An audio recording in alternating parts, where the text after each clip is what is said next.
So it says, right? It says I like Bellier News. I like him. I actually do really like him. Marvel Rivals is dominating and it and it isn't even close. I've seen the numbers and I've seen a lot of people um even Call of Duty people actually make their way over to Marvel Rivals. So a lot of people were playing this game. Let's check this out, see what he says.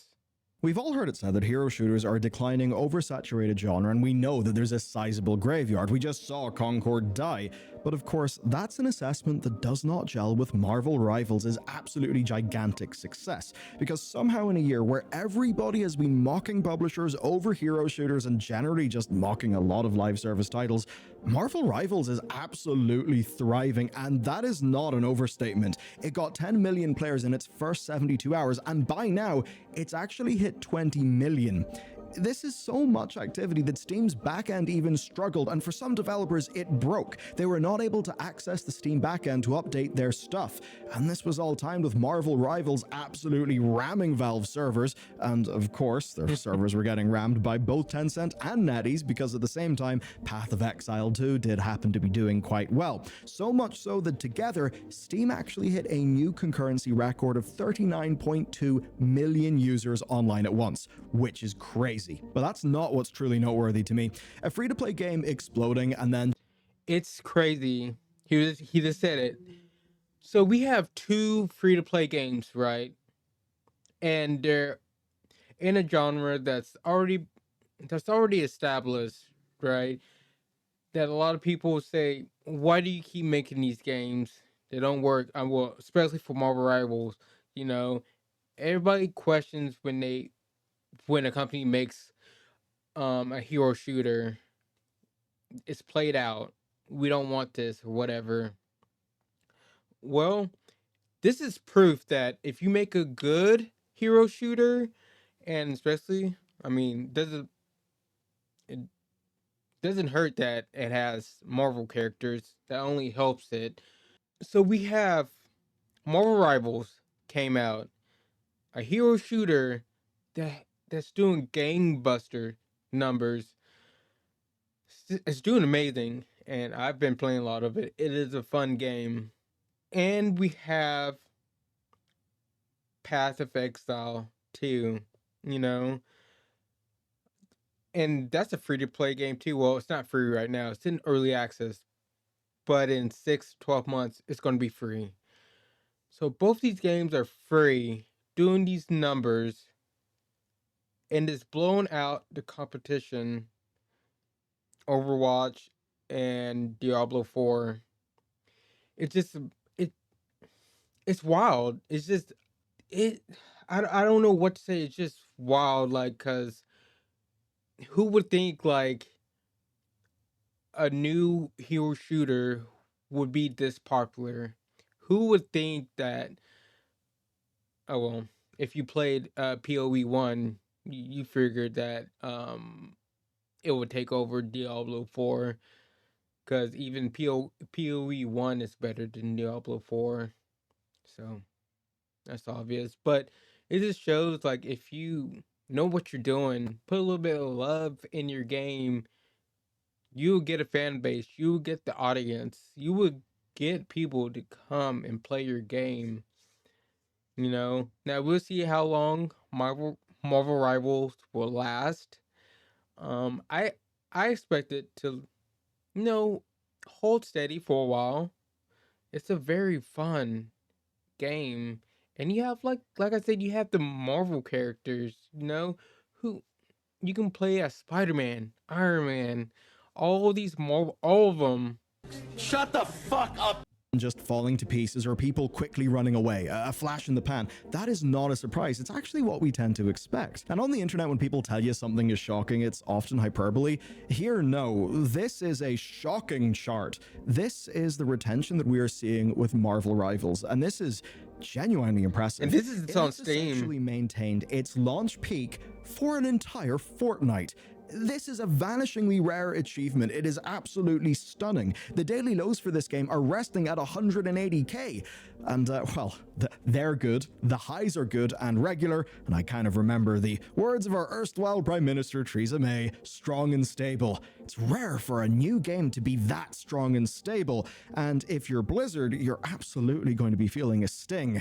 So much so, you'll definitely need to check out today's sponsor. Gorbu.dev, they're a long-time channel supporter, and they actually just got better. So what they do, right? Community RPG designs, they're actually leaning you're learning. Oh, this is a long Big one. corporations save the most money, and of course, if it's not for you, they have a no questions asked 30-day refund, and of course, you can actually browse their materials and their demos for free. So what the hell's going on here? Marvel Rivals is a free-to-play just like Overwatch, but that's not really an even comparison because of price anchoring.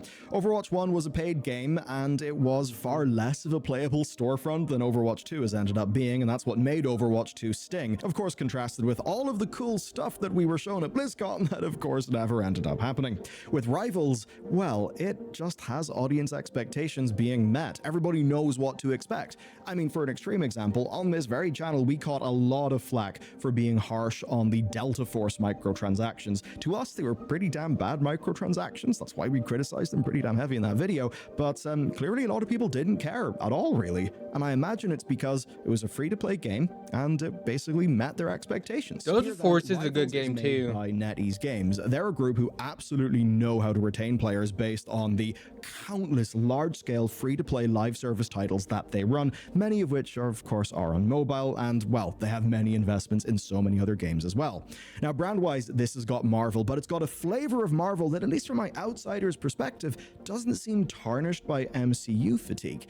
I mean, looking at the game, they're clearly leaning into comic art in a way that's actually cool. Their designs shine. It is the opposite of Concord.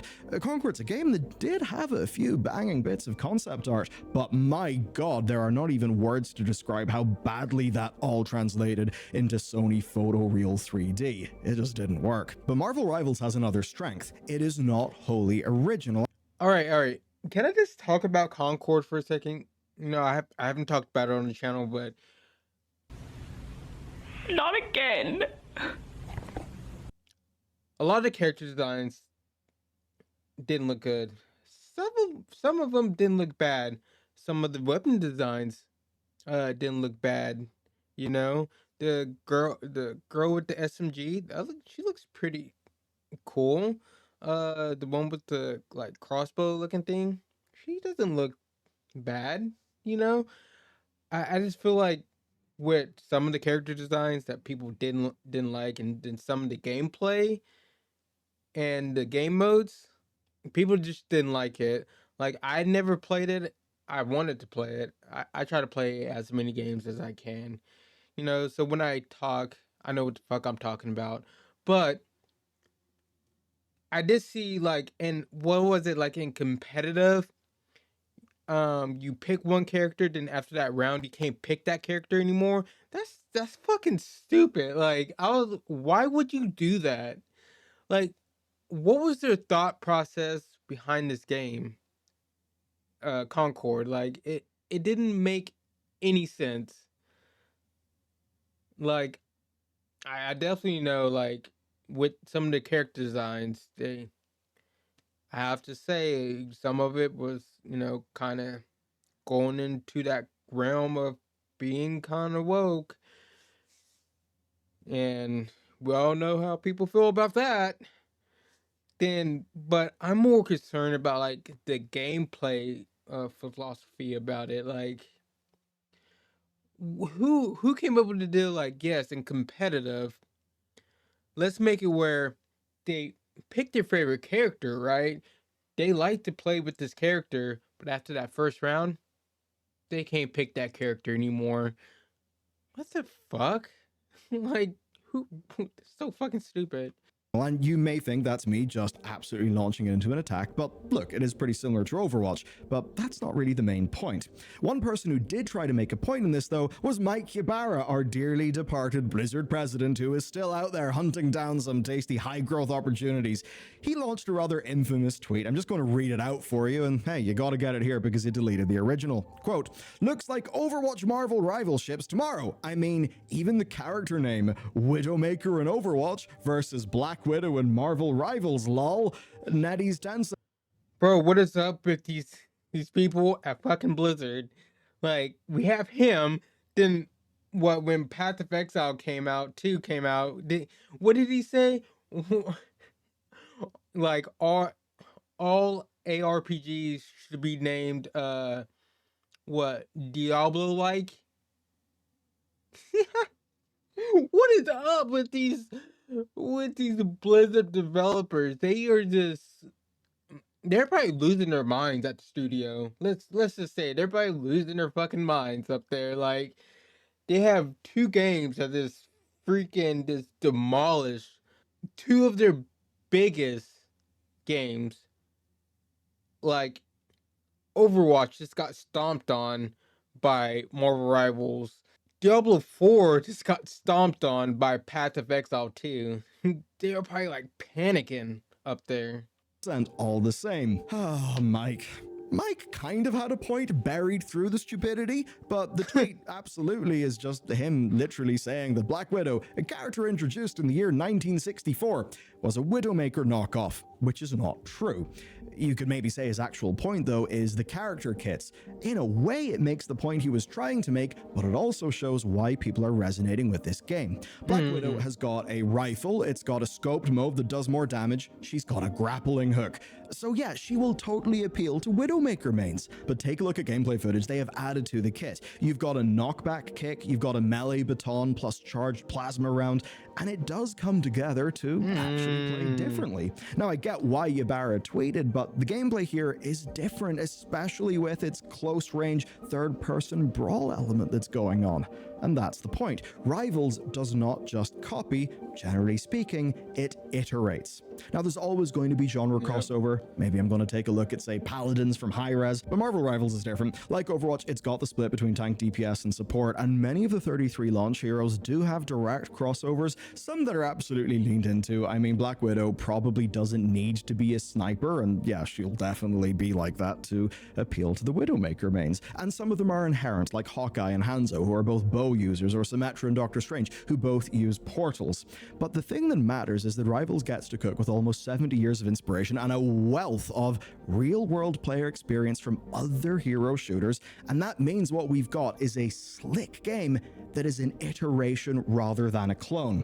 That is the point that Ybarra's absolutely dunked on tweet missed, and I think it's why this is a game that is actually surprising and delighting people. It has iterated and brought its formula forward, and in a way it's done that against traditional wisdom that would say that hero shooters on the downtrend, that there's MCU fatigue, and that the track record with hero games is actually pretty damn bad. When we think hero game, we're all just gonna think of PlayStation Spider-Man, but that's because we've forgotten the massive graveyard of dead games, and even the Marvel graveyard, which will of course have Square Enix's Avengers in it. That was very much the lol cow of its here.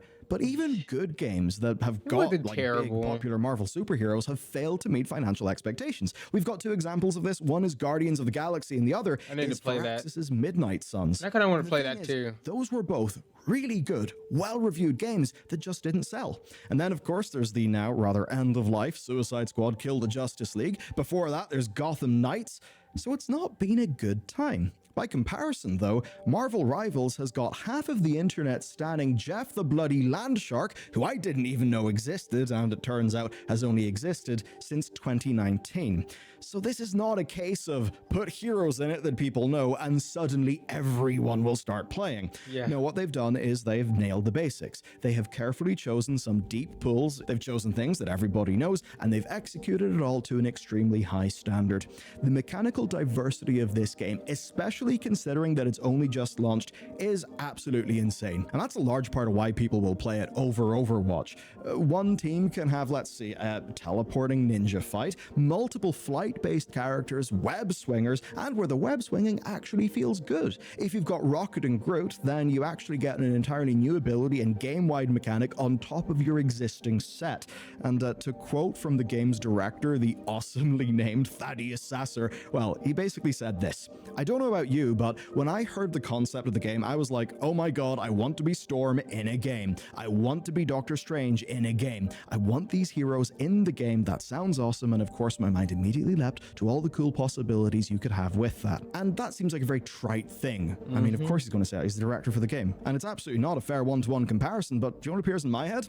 Suicide Squad, Kill the Justice League, where the first reaction from most people when they watched that E3 trailer was, oh, this looks like a generic third-person shooter. Why are we just doing shoot-bang with guns? This doesn't really feel like Heroes. Which, obviously, broad market perception, what consumers thought, was not enough to get that game any cut through. But look, that's That game was so boring, so quick. It looked nice, okay? And I don't understand like the whole shooting with guns. I mean, okay, Harley Quinn, Deadshot, right? Right, get that.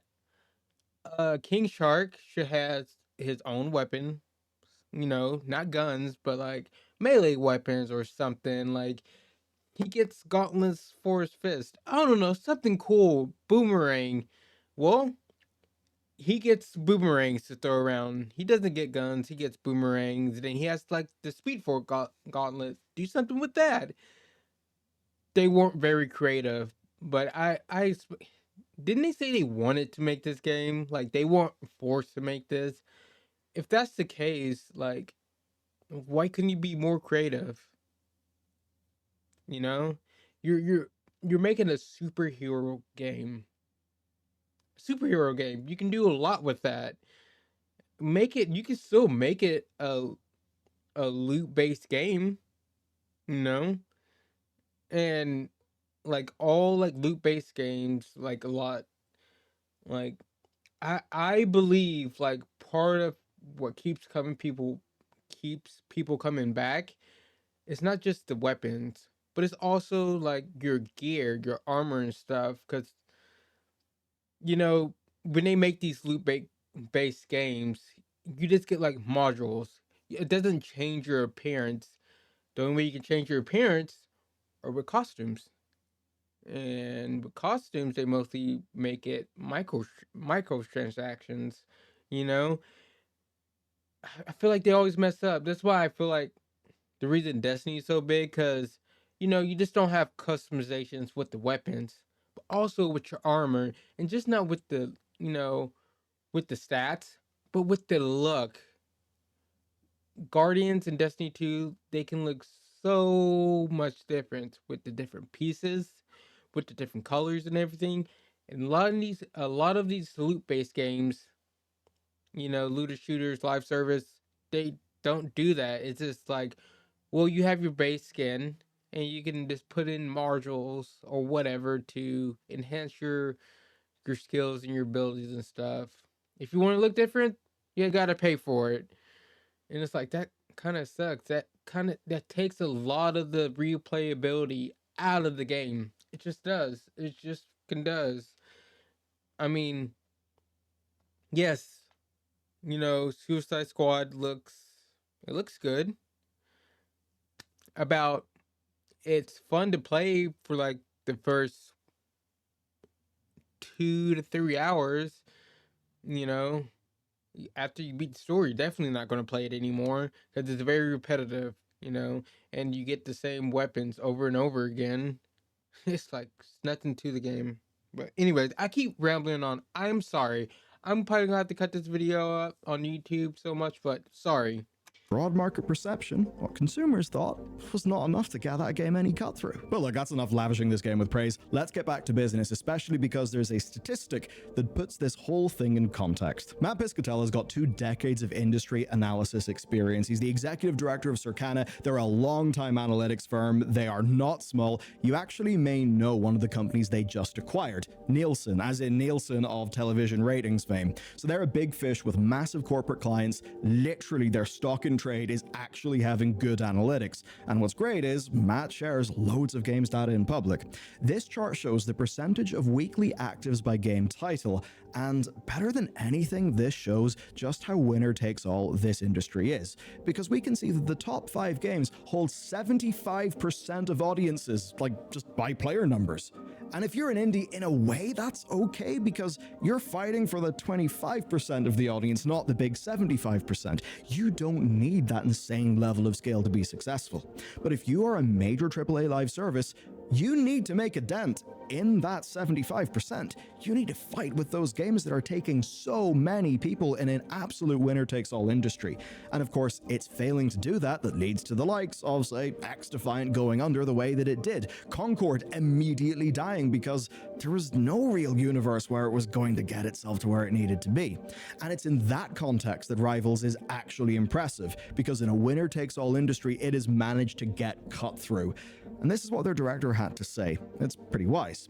There's a switching cost. I've already invested in Overwatch. I've got 15 skins for Pharah. I'm not going anywhere. God. I think the trick is you need to have that reason that people want to come and play your game, and I think Marvel Rivals does that exactly with the superhero. And that's basically the big point. Nailing fantasy and using the comics as an excuse to go extremely hard on designs and to make those designs fundamentally appealing. That has worked. Look, I'm not trying to be cruel to Concord on purpose, but just look at the skin variants. Look at what they look like. And now look at the things that you can buy within this game. So, Mr. Herman Hulst of PlayStation, if you're confused about why Concord, which you reportedly were really bullish about, if you're kind of confused why it didn't really work out, this is a really good example. But even with all that good, there are 2 things to discuss. Number 1, business model. It's coming under some critique, and for strange ways, because it does seem a little bit poorly thought out. But also that this game is actually walking a very similar path to Overwatch, and they are going to have to be careful and make sure that they do not step into all of the rakes that, of course, Blizzard stepped into, meaning that Blizzard hit themselves in the face. Monetization first, and I'd say that it's mixed, though fundamentally it does have something that Overwatch does not have, in that it is a third-person game. Now, if you look at Counter-Strike, I mean, obviously, it's guns and knives, because those are the most tangible and visible things. But with, say, League of Legends, which has now got hyper-expensive skins that can cost hundreds of dollars, that's third-person. You can see your character. It's almost as if regularly seeing the thing that you're expected to buy kinda matters. Rivals then has got the standard suite. It's got a battle pass, it's got cosmetic bundles, but where things get a little bit dementia-inducing is, of course, currencies is one of those. So all those things I mentioned are purchased using units, and you can get units through battle pass progression, challenges, events, and something that NetEase knows very well indeed: promo codes. So you may not know this if you don't play them, but promo codes are a massive part of the gacha game world and culture. Basically, gacha game players are not stupid. They know that it is a crazy gambling hellscape, but the peace is kept because the gacha companies generally deliver a shitload of content, and they're often quite generous when it comes to things like promo codes, especially in major holidays and anniversaries. So their inclusion here is a smart leg up on the Western competition. It means if they just want to hit the engagement lever, they can do that. Now, what's odd then is the premium currency, which is called Lattice. It's $1 per 100, it's purchasable in discounted bundles, which all seems completely normal. But what's strange is it's used in only one way: converting all of your Lattice into units at a 1-to-1 ratio, which does feel really quite overcomplicated. Then, of course, like Fortnite, there is a currency that you use within the Battle Pass to unlock things.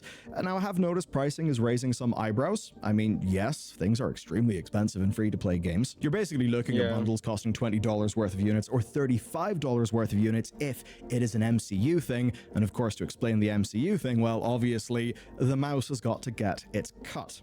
But there is one thing where I actually think we've seen good movement here. The Marvel Rivals Battle Passes do not expire, just like Halo Infinite and just like Helldivers 2. This is one of... Yes, more companies need to do this. More developers need to do this. So, if you don't know, the first Battle Pass to the last Battle Pass, they do not expire. So, like, if you start a Battle Pass and you stop playing the game for a few months, even a year, if the game's still up, you can go back and start playing the game again and work on that first Battle Pass you first got, or you know? And surprisingly, all the rest of the battle passes will still be there. I'm pretty sure that's how it works. I can remember I play Halo Infinite every once in a while because I like Halo and stuff. I know Halo Infinite isn't the best, but it can be fun sometimes. But anyways, I'm getting off topic. I go back to that game every once in a while, and I bought the first battle pass, and every time I go, well, I try to finish that battle pass out. And I think the second one's there, third one, season 1 through 6 or something. However far they are in that, I can pick any of those battle passes. If I see one that I really like, I can just pick that one and work on that one. That's amazing. More games need to do that because once the battle pass expires, I understand like these companies try to uh capitalize off of FOMO and stuff. Oh well, this battle pass isn't going to be here forever. Get it, hurry up, get it. Try to beat it. Try to get all the things in it. Hurry up. But in the long run, they're losing money because if they just keep it in the game, well, maybe a person's just now getting into the game for the first time. Well, they can buy the first battle pass. They're like, oh, okay, that's cool. Then they see season three's battle pass. Oh, well, that's cool. I want to buy that. I'm going to work on this one too. You know, they just throw money away. Just keep it in the game, and you get a lot more money out of people. I'm just, yeah, I'm rambling on. Come on, let's keep watching. Do not expire, just like Halo Infinite and just like Helldivers 2.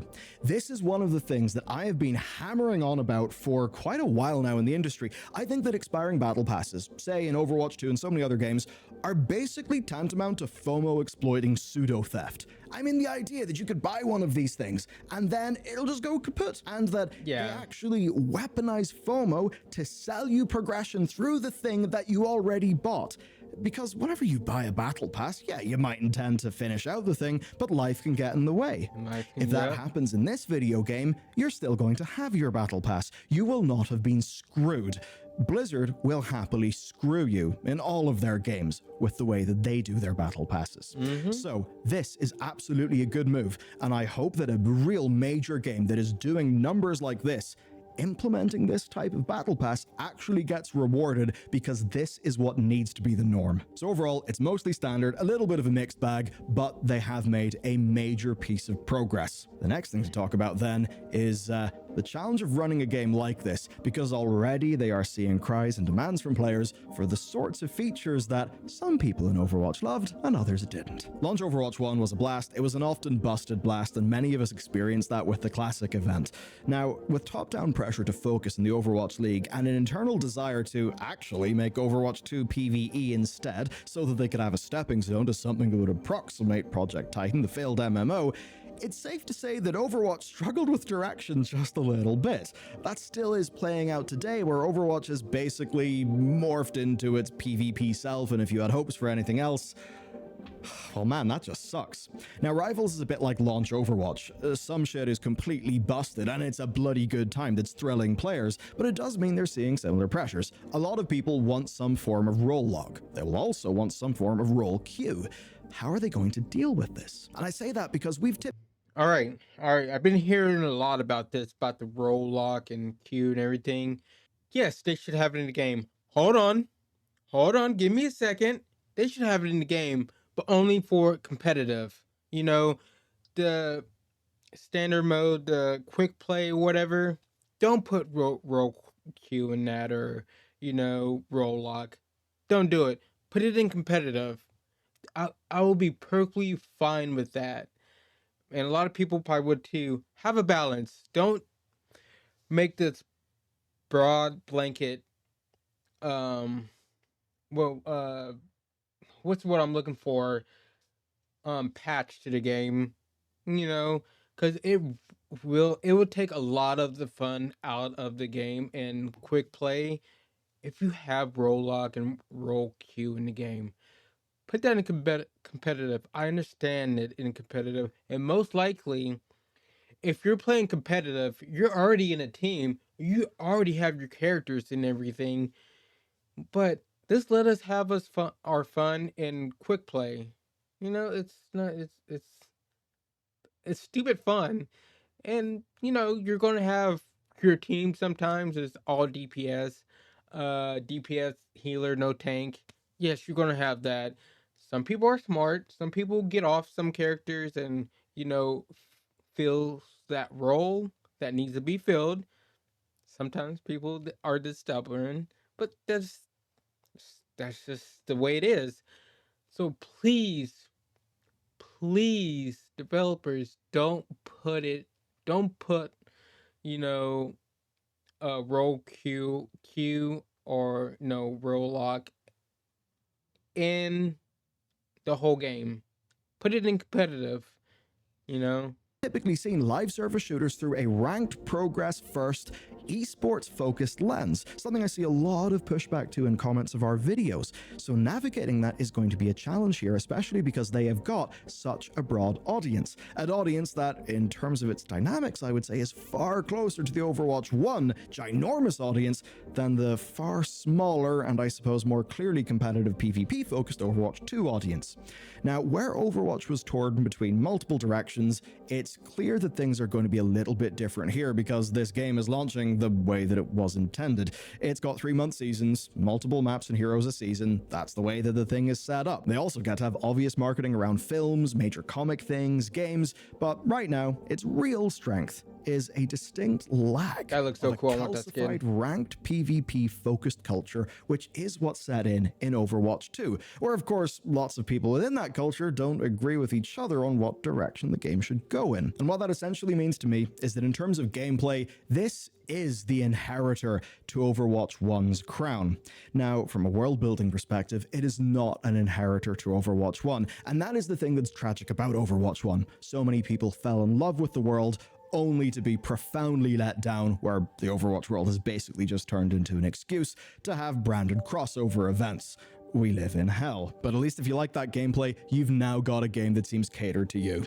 And NetEase's challenge then is avoiding the mistakes of Blizzard. On balance, I actually think they will largely succeed in this one, but only time will tell. And if you want to check out another pretty hot bit of news, this video next. Pretty good video. Um, if you want, give him a like. I like him. I'm already subscribed to him, so subscribe to him if you want.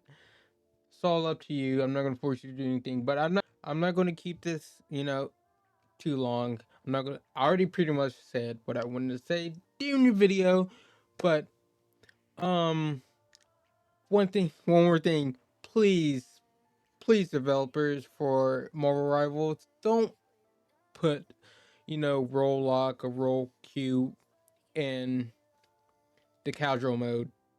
Quick play and quick play. Put it in competitive. That makes sense. You can have, the best of both worlds. Because I think a lot of people who want role queue and role lock, they're very competitive. So go play competitive.